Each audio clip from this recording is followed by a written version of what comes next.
ఇంట్లో సమాధానం కలగట్టున్నాడు. ఏం లేదు లేదట. ప్రభువు తెలుసు, మీకు తెలుసు. మనస్సును అప్పగిస్తున్నారు కానీ అసమాధానం ఆశీర్వాదం దూరం చేస్తుంది. అవునా కదా? నిజమాబద్ధం. దేవునికి మహిమ కలుగునుగా. మన దేవుడు ఎవరంటే మన అంతరంగం నుండి మాట్లాడే వాడు, మన హృదయం తిరిగిన వాడు. ఇద్దరికి దాసుడుగా ఒక వ్యక్తి బ్రతకలేడు.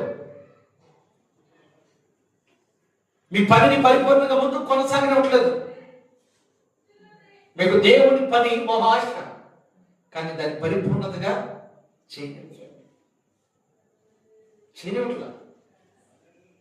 యేసు నామములో విజయం కలుగునుగా. హల్లెలూయా.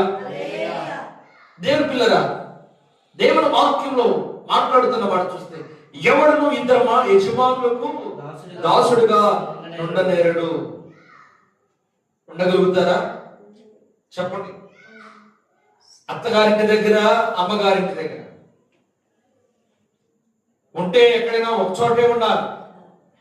పెళ్లి కాలంతసేపు తల్లిదండ్రుల ఇంటి దగ్గర ఉంటున్నాం.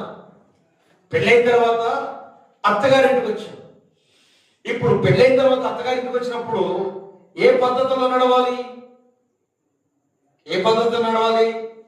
అత్తగారి కుటుంబ పద్ధతిలోనే నడవాలి. ఇక్కడ కూడా నా పుట్టిన పద్ధతిలో నడుతుంటే కుదరదు. నీ పుట్టింటి కాడ నీకు గారు. నువ్వు 8ంటికి లేచినా నిన్ను ఎవడేమంటావు, నువ్వు 9ంటికి లేచినా నిన్ను ఎవడేమంటావు. ఏమంటుందంటే పిల్ల అలసిపోయింది పడుకోనండి. ఏమైందంటే పిల్ల ఎగ్జామ్స్ లో వచ్చి కష్టపడిపోయింది నిద్రపోను కదా. అత్తగారింటి దగ్గర కూడా అదే అలవాటు అనుకో. మా ఆవిడ 10ంటికి లేకపోతే అలవాటు మమ్మీ, నువ్వేమనమంటే ఊరుకుంటుందా మమ్మీ? ఒళ్ళు బసింది ఎట్లా పిచ్చేసాడు నా దగ్గర కుదరవు.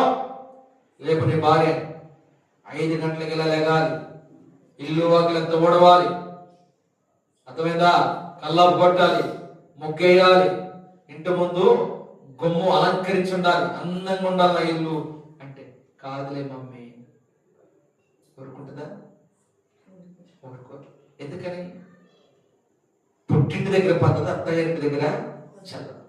అలాగే ప్రియులరా, దేవుని సన్నిధికి వచ్చిన తర్వాత నీవు లోకం అనే ఆశను విడిచిపెట్టాలి. లోక సంబంధమైన జీవితాన్ని పరిపూర్ణంగా విడిచిపెట్టాలి.